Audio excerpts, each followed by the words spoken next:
Shalom saudara, masih dalam masa karantina di Belgia. Hari ini saya mau bagi beberapa kata dari firman Tuhan dengan saudara-saudara.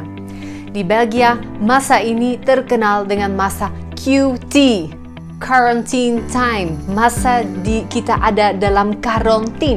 Tidak boleh jalan-jalan kemana-mana, tidak boleh pergi kemana, tapi tinggal di rumah. Tapi saya pikir saya mau kasih arti yang lain kepada QT ini.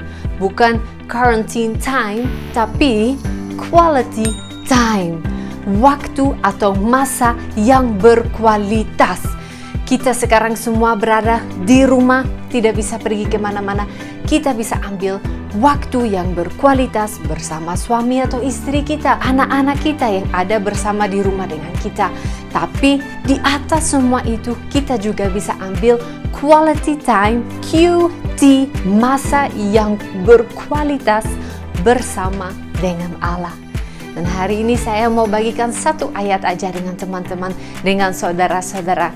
Tuhan Allah telah memberikan kepadaku lidah seorang murid supaya dengan perkataan aku dapat memberikan semangat baru kepada orang yang letih lesu.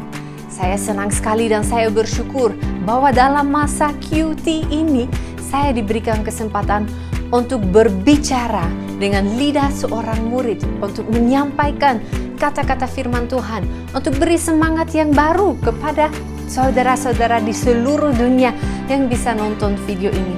Saya bersyukur bahwa Tuhan berikan kesempatan itu kepada saya. Tapi ayat ini bukan hanya sampai di sini. Kalau saya baca lanjutnya, bagian yang kedua dari ayat ini, setiap pagi ia mempertajam pendengaran aku untuk mendengar seperti seorang murid. Memang saya diberikan lidah seorang murid untuk memberikan pesan yang menguatkan. Tapi yang sangat penting dalam masa yang berkualitas ini bersama Tuhan adalah pendengaran kita, telinga sebagai seorang murid. Saya tidak hanya mau sampaikan firman Tuhan atau sampaikan pesan-pesan yang menguatkan, tapi saya juga mau mendengar firman Tuhan, mendengar suara Tuhan, mendengar apa yang Tuhan mau ajarkan saya. Saya seorang murid. Saya murid Tuhan Yesus dan saya mau belajar dari firman-Nya. Sama untuk saudara-saudara yang ada di rumah. Kita bisa kuatkan banyak orang dengan firman Tuhan. Tapi mari kita juga menggunakan waktu ini, waktu yang berkualitas ini untuk mendengar suara Tuhan, mendengar firman Tuhan, untuk belajar supaya kita lebih mendengar seperti seorang murid. Supaya kita belajar bersama sebagai murid Yesus. Saya setiap hari mau belajar lebih banyak dari firman Tuhan sebagai seorang murid.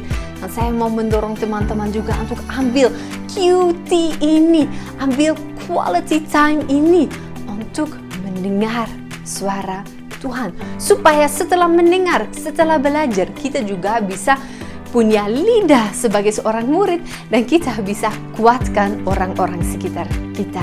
Jadi saudara-saudara, tetap kuat dalam QT ini, masa karantina ini tetap kuat dan ingat bahwa QT ini juga masa yang berkualitas untuk mendengar dan menyampaikan firman Tuhan. Tuhan Yesus memberkati.